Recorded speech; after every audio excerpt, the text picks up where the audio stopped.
내일 검찰의 청와대 문건 유출 의혹 중간 수사 결과 발표를 앞두고 한동안 잠잠했던 비선 실세 의혹에 대한 여야의 뜨거운 공방이 다시 시작됐습니다. 또 이번 주부터는 공무원 연금 개혁과 자원외교 국정조사를 위한 논의도 본격화됩니다. 국회로 가보겠습니다. 이만수 기자. 네, 국회입니다. 예. 자, 이 청와대 문건 유출 의혹 중간 수사가 내일 결과가 발표가 될 예정인데요. 사안인 만큼 여야가 상반된 입장을 밝혔다고요? 네, 먼저 새누리당은 이번 사건을 권력의 중심부에서 생산된 문건이 외부로 유출된 국기 문란 사태로 규정했습니다. 박대출 대변인은 오늘 브리핑을 통해서 이같이 밝히며 검찰의 추상 같은 수사 결과를 기다린다고 강조했습니다. 이어 벌써부터 검찰 수사 결과를 예단하고 있는 주장들이 나오는데, 만약 비선 실세 의혹이 있다면 검찰이 한 점 의혹 없는 수사를 통해 밝히면 될 것이라고 주장했습니다. 김영우 수석 대변인도 구도 논평을 통해서 일단 검찰 수사를 지켜보고 미흡한 점이 있다면은 오는 9일로 예정된 국회 운영위원회에서 논의하는 것이 바람직하다고 덧붙였습니다. 반면에 새정치연합은 이번 검찰 수사는 부실 수사라고 주장했습니다.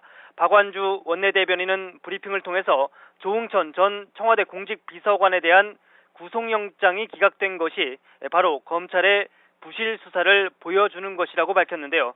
그러면서 특검이 반드시 필요하다고 강조했습니다.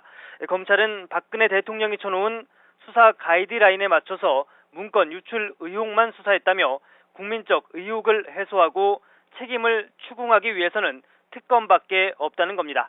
9일 운영위 증인 출석과 관련해서도 여당은 이미 여야가 김기춘 비서실장과 이재만 총무비서관을 부르기로 합의했다는 입장이지만, 야당은 이외에 안봉근 비서관과 김영한 민정수석 등도 증인으로 나와야 한다고 맞서면서 공방을 이어가고 있습니다. 자, 이만수 기자, 공무원 연금 개혁을 위한 논의가 이번 주부터 시작될 것 같다고요? 네, 그렇습니다. 내일 공무원 노조가 국민 대타협 기구에 참여할 공무원 4명을 결정할 예정인데요. 누가 참여할지가 정해진다면 이번 주 첫 회의가 열릴 것으로 보입니다. 국회 연금개혁특위 여당 간사로 내정된 조원진 의원은 내일쯤 위원장과 여야 간사의 모임을 추진하고 있다고 설명했습니다. 국회 연금특위와 국민 대타협 기구를 동시에 가동시키는 이른바 투트랙으로 논의를 시작하자는 주장입니다. 반면에 야당은 공무원 단체와 시민 사회 단체가 참여하는 대타협 기구에 좀 더 무게를 싣는 분위기입니다.